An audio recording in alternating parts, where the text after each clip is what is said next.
जय माता दी। आज मेरे साथ तृप्त शास्त्री जी हैं जो श्री मल माता सुकराला देवी धार्मिक ट्रस्ट के चेयरमैन हैं।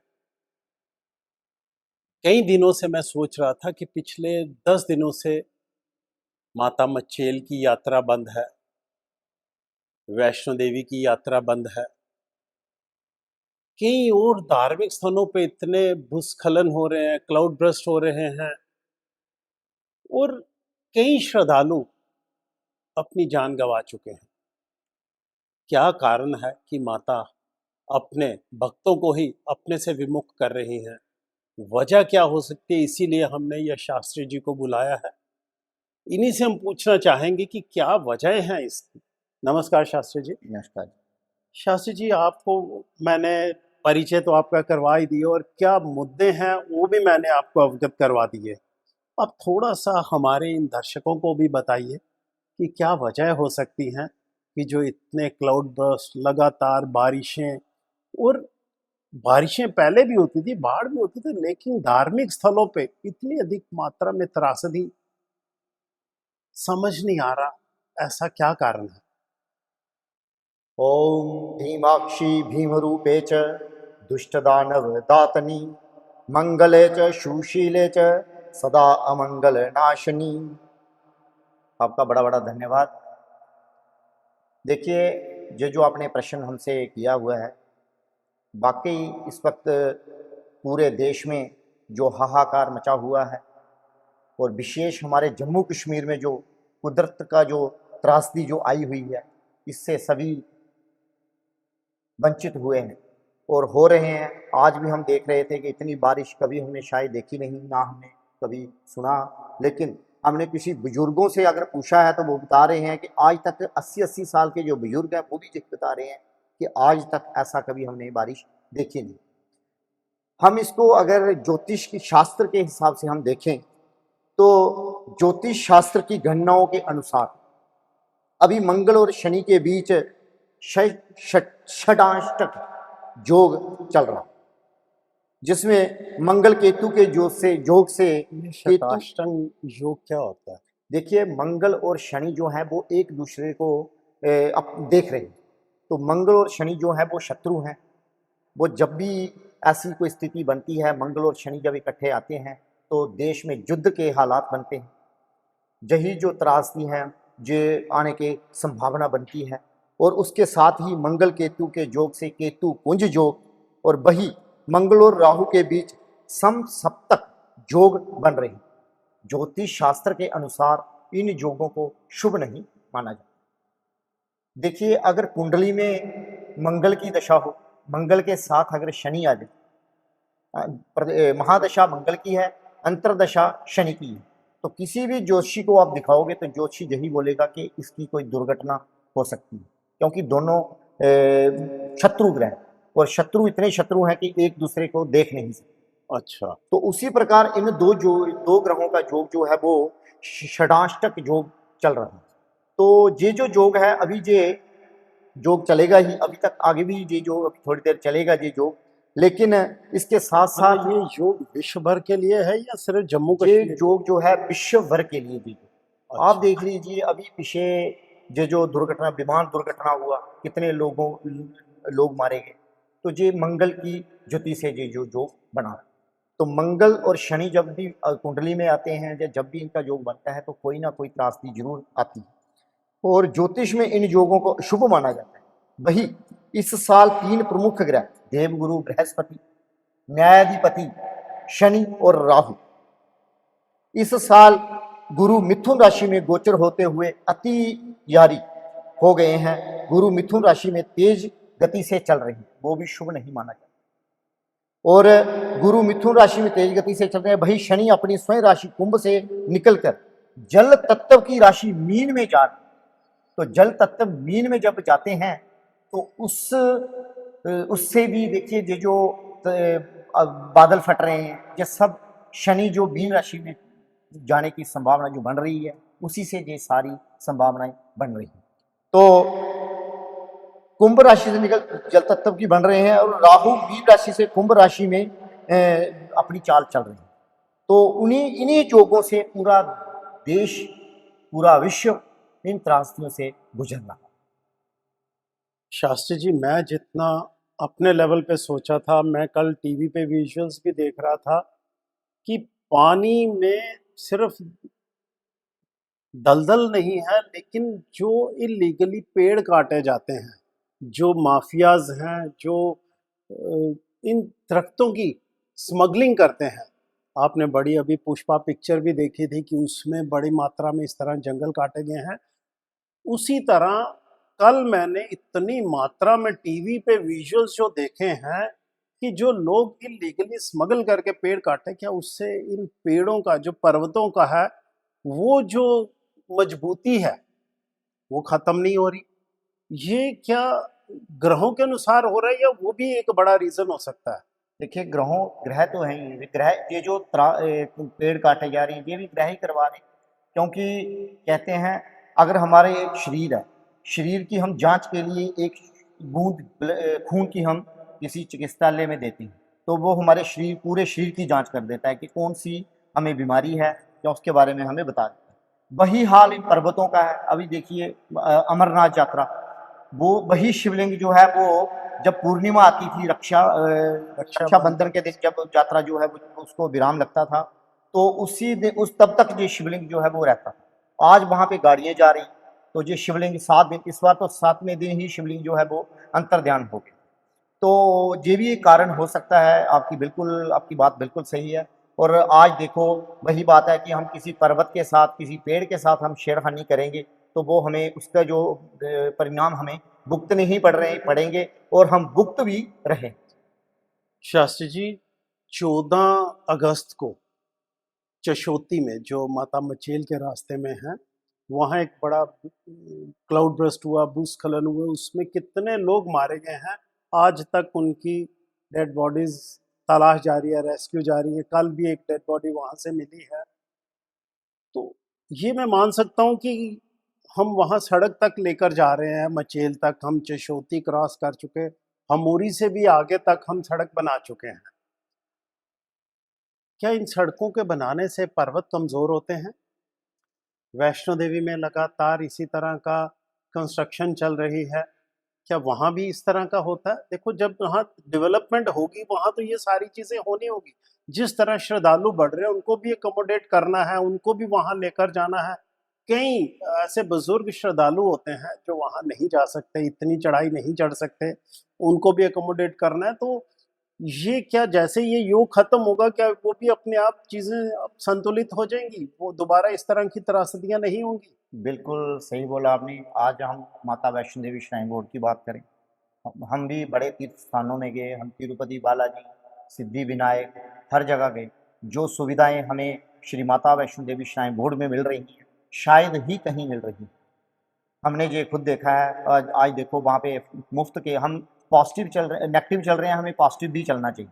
और पॉजिटिव चलने से हमें ये है कि वहाँ पे देखो, आज लंगर लग रहे हैं, निःशुल्क लंगर लग रहे हैं वैष्णो देवी में श्राइन बोर्ड की तरफ से। हमें वो भी चीज़ें देखनी हैं।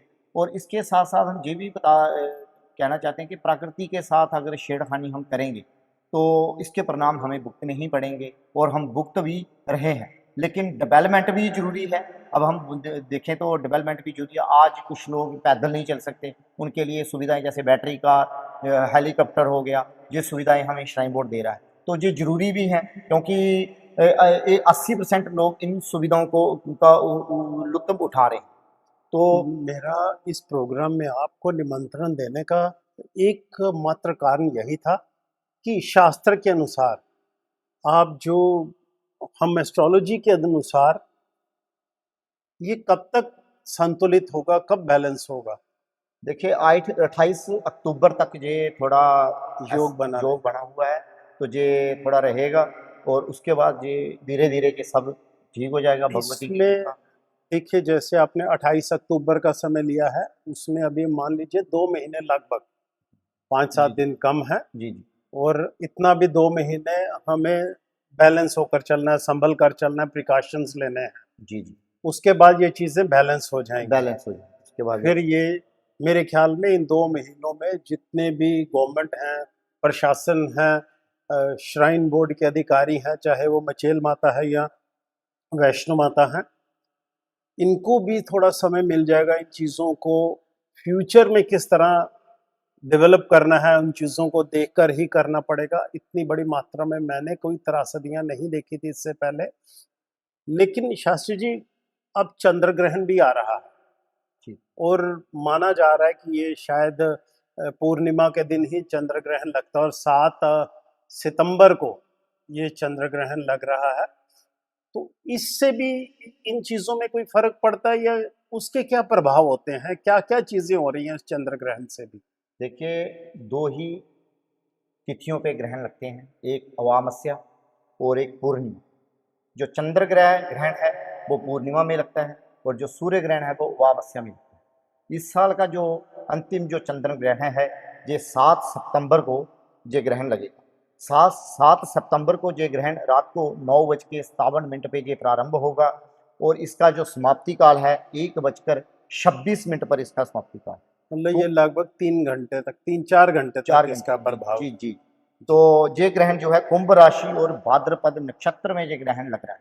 तो इसको भी हम शुभ नहीं मानेंगे क्योंकि कुंभ राशि में ग्रहण का लगना ये भी शुभ नहीं माना जाएगा और इसके साथ-साथ ही जो ग्रहण जो है काल का जो सूतक काल है वो 9 घंटे पहले लग जाता है। 9 घंटे पहले यानी 12:57 पर जो है दिन को दोपहर को ये सूतक काल लग जाएगा। उसके साथ ही मंदिरों के देवालों के बड़े-बड़े देवालों के छोटे-छोटे किवाड़ मंदिर बंद हो जाए। सभी के कपाट जो हैं वो बंद हो जाएंगे। अगर हम जप तप दान इसमें करें तो वो सबसे ज़्यादा शुभ माना जाएगा और इसके साथ ही हम मूर्ति को स्पर्श ना करें और जो हमारे घर में कोई तरल पदार्थ की जो चीज़ें हैं उसमें कुशा हम डाल सकते हैं, जो सूखी चीज़ें हैं उनमें डाल तरल पदार्थ लाइक पानी, दूध, इस तरह की जी, जी, चीज़ें। बिल्कुल। घी हो गया, दूध हो गया, दही हो गया, पानी हो गया, इसमें हम जो कुशा डाल सकते हैं। कुशा जो है वो इन चीज़ों को शुद्ध ही रखती है। कुशा ये घास एक नॉर्मल घास होती है या कोई इसकी भी एक? देखिए, जब जो समुद्र मंथन हुआ, जी। समुद्र मंथन में जब अमृत निकला, तो अमृत जब निकला तो अमृत जो है वो राक्षसों के हिस्से में आया क्योंकि समुद्र मंथन से पहले एक सभी देवताओं और राक्षसों में एक संधि हुई थी। बिल्कुल, उन्होंने बोला एक रत्न निकलेगा तो वो राक्षसों का होगा, दूसरा रत्न निकलेगा तो वो देवताओं का होगा। तो जो अमृत था वो राक्षसों के हिस्से में आया। जब राक्षसों के हिस्से में आया तो सभी ने देखा कि राक्षस इसको पी के अमर हो जाए। तो उस वक्त देवते उनसे खींचने लगे। जब देवते और राक्षसों में खींचातानी हुई तो कुछ बूंदें नीचे धरती पर पड़ी। धरती पर जो कुशा जो थी इस पे ये बूंदें पड़ी। ध्रुवे और कुशा ध्रुवा जो होती है जो गणेश भगवान के ऊपर चढ़ाई जाती है ये शुभ मानी जाती है। जितनी मर्जी गर्मी हो, जितनी मर्जी सर्दी हो, ध्रुवा जो है वो हरी ही रहती है। और ये जो कुशा है ये पैतृक कार्य कोई भी हो, पिंडदान हो या कोई भी पैतृक कार्य हो, इसमें कुशा का उपयोग किया जाता है। मतलब ये घास ही है कुशा और ध्रुव, लेकिन इनकी विभिन्न देखिए इनको पहचाना कैसे जा सकता है? अमृत इनमें जो पड़ा है कुशा और इसमें अमृत पड़ा हुआ है तो ये ध्रुव में भी और कुशा में भी। तो कुशा जो है जो इतनी पवित्र मानी जाती है कि घर में अगर हम किसी तरल पदार्थ में हम डालें रखेंगे तो वो शुद्ध मानी जाएगी। अगर कुशा नहीं है तो तुलसी का पत्ता भी हम इसमें कोई भी तरल पदार्थ चीज में हम रख सकते हैं, वो शुद्ध ही रहेगी, वो खराब नहीं। तुलसी मेरे ख्याल में हर जो सनातनी है, जो हिंदू है, उनके घर में रहती है तुलसी। जी, जी। और वो इजीली अवेलेबल भी हो जाएगी, इंस्टेड कि आप कुशा या ध्रुव को पहचानने में ही दिक्कत होगी नॉर्मल घास से। मंदिरों में किसी से भी पूछ लो ये मिल जाती है जी मंदिर से। बिल्कुल मिल जाती है। मंदिर में कुशा जो है वो हर मंदिर से मिल जाती है। आजकल पंसारियों के पास से भी ये कुशा मिल जाती है। ये हरी रहती है। बिल्कुल, ये हरी रहती है। ये हरी कुशा तो सूखी होती है लेकिन अमावस्या जो पैतृक जो अभी श्राद्धों वाली अमावस्या आएगी तो इसमें उससे पहले ये कुशा जो है वो निकाली जाती है। तो ये पूरा साल चलती है। अशुभ जो आपने बताया कि ये भी अशुभ मानी जा रही है, ये जो चंद्र ग्रहण है इस वर्ष का, जी, जी, जी। तो इसमें क्या-क्या घटनाएं हो सकती हैं, हमें जिनसे प्रिकॉशंस लेने हो, पहले सावधान रहना हो? देखिए, हमें यही है कि हमें हरि कीर्तन कहते हैं, हरे रे नाम केवलम कलोर नास्तिव नास्तिर्गतिरन्यथा, कि हरि नाम का सिमरन करने से ही हम जो तर सकते हैं। तो हरि नाम का ही सिमरन हमें करना चाहिए, यही प्रकाशन है। ओम नमो भगवते। और मैं आपको ये भी आपके चैनल के माध्यम से ये भी बता दूं कि जो गर्भवती महिलाएं जो हैं और जो बुजुर्ग हैं इनको विशेषकर गर्भवती महिलाओं को ज़्यादा ध्यान रखना चाहिए। वो इस ग्रहण काल में हरि नाम का सिमरन करें, ओम नमो भगवते वासुदेवाय, या कोई पुराण हरिवंश पुराण का भी पढ़ सकते हैं। तो जहाँ ओम श्री गणेशाय नमः कोई भी मंत्र जप कर सकते हैं। और उनको विशेष कंटीली वाली जैसे चाकू हो गया, कोई भी आग से दूर रहना चाहिए। तो जो महिलाएं हैं वो पानी पी सकती हैं। अगर जो बीमार आदमी हैं जैसे बुजुर्ग हैं वो भी दवाई खा सकते हैं, उनके लिए कोई वो नहीं है। और जैसे लोगों को बड़ी उत्सुकता होती है कि हम चंद्र ग्रहण को देखें, तो देखने से कोई प्रभाव होगा? देखिए, सीधा कहते हैं चंद्र ग्रहण, कोई भी ग्रहण हो उसको सीधा नहीं देखना चाहिए, क्योंकि उसकी जो किरणें हैं वो आइज़, इससे आंखें खराब ही हो सकती हैं, इससे इंसान अंधा हो सकता है। तो इनको सीधे नहीं देखना चाहिए। अगर इसको देखना भी हो तो कोई किसी शीशे के, जहाँ आजकल बड़े यंत्र ऐसे बने हुए हैं जिससे हम ग्रहण को देख सकते हैं, तो उससे ग्रहण को देखना चाहिए। सीधे हमें ग्रहण को नहीं देखना चाहिए। तो और इसके विश्व पे प्रतिकूल प्रभाव क्या पड़ सकते हैं?